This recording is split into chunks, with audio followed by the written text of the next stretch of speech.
बिल्किस बानो के अपराधी 15 अगस्त को रिहा किए गए। विश्व हिंदू परिषद कार्यालय में उन्हें बुलाकर हार डाले गए, मिठाई खिलाई गई और भाजपा के विधायक और सांसदों की तस्वीरें मैं आपको दिखा रही हूं। अपने मंचों पर बिठाकर उन्होंने उनका स्वागत किया। 24 में हमारी सरकार आती, विदिन 6 मंथ, मात्र 6 महीने में जितने भी ये दोषी हैं फांसी के तख्तों पर जाएंगे। सुप्रीम कोर्ट के चक्कर काटेंगे तो एफआईआर होगी ब्रजभूषण के खिलाफ। सुप्रीम कोर्ट के चक्कर काटेंगे तो मणिपुर की आदिवासी बेटियों को न्याय मिलेगा। सुप्रीम कोर्ट के चक्कर काटेंगे तो बीएचयू की बेटियां, जो बेटी है सामूहिक बलात्कार, बेटियों के बलात्कारियों को फांसी के तख्तों पर होना चाहिए, जिन्हें बचाकर रिहा करके बेल देकर प्रचार प्रसार कराने का घृणित अपराध भाजपा कर रही है। आज सुप्रीम कोर्ट का फैसला आया है जिसमें बिल्किस बानो के जो गुनहगार थे उन्हें सुप्रीम कोर्ट ने गुजरात सरकार के फैसले को पलटते हुए वापस जेल भेजने का आदेश दिया है। अलका लांबा मेरे साथ में मौजूद हैं। इस मुद्दे को उन्होंने भी उठाया था। मैम, कैसे देखती हैं इसको? देखिए, सुप्रीम कोर्ट के इस फैसले ने देश की करोड़ों बेटियां जो अदालतों के चक्कर काट रही हैं, उनमें एक न्याय की उम्मीद को वापस जिंदा किया है।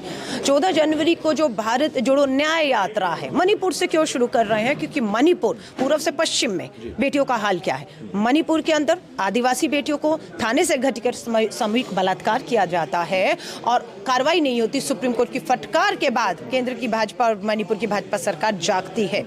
आइए, हरियाणा में भाजपा के ही ब्रजभूषण शरण सांसद पे कार्रवाई नहीं होती। एफआईआर कब होती है? जब सुप्रीम कोर्ट फटकार लगाकर एफआईआर के आदेश देती है, तब होती है। लेकिन आज भी रिहा है, कार्रवाई नहीं होती। आ जाइए प्रधानमंत्री जी के ही उत्तर प्रदेश, डबल इंजन की सरकार है। प्रधानमंत्री जी के वाराणसी में बीएचयू में आईआईटी में पढ़ने वाली छात्रा के साथ सामूहिक बलात्कार होता है। 2 महीने तक बलात्कारी आजाद घूमता है, प्रचार प्रसार करता है 5 राज्यों में। भाजपा के लिए नेताओं से एक साथ तस्वीरें हैं। गिरफ्तारी ना होने के पीछे सिर्फ एक कारण था, भाजपा बेनकाब हो जाती। बेटी बचाओ का नारा 5 राज्यों में दे रहे थे और वहीं पर भाजपा के ही आईआईटी सेल से जुड़े हुए 3 बलात्कार गैंगरेप के आरोपी और प्रधानमंत्री जी चुप हैं। मणिपुर, हरियाणा, आपका खुद बीएचयू उत्तर प्रदेश वाराणसी पे खामोश है। प्रधानमंत्री जी इस फैसले के बाद गुजरात के भी आपको देश की बेटियों से माफी मांगनी। संस्कारी ब्राह्मण बताने वाले विधायक को क्या कहें? मैं नहीं, जो प्रधानमंत्री ही सबको माफ किए बैठे हैं,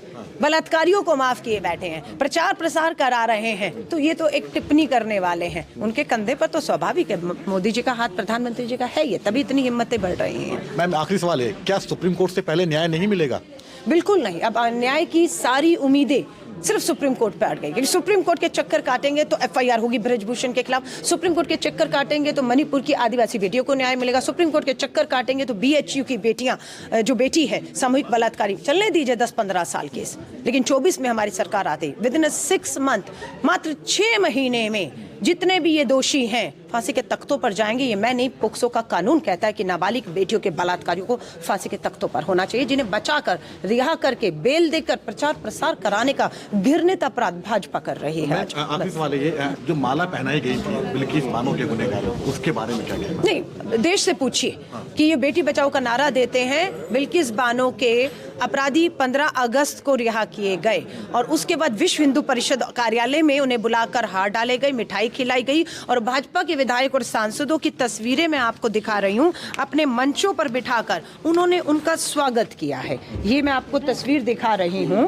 ये देखिए, ये भाजपा के विधायक और सांसद, और ये जो गोल है ये बिल्किस बानो का बलात्कारी बैठा है भाजपा के मंच पर। धन्यवाद। तो अलका लांबा के साथ में बातचीत आपने देखी। जो बिल्किस बानो के जो गुनहगार थे, जिन्हें 15 अगस्त 2022 को गुजरात सरकार ने रिहा कर दिया था, उनकी सजा माफ करते हुए उन्हें आज सुप्रीम कोर्ट ने फिर से जेल भेजने के आदेश दिए हैं। तो उसी को लेकर अलका लांबा हमसे बात कर रही थी और उन्होंने साथ साथ ये भी आरोप लगाया कि भाजपा की सरकार में सुप्रीम कोर्ट से पहले न्याय की उम्मीद रखना बेईमानी है।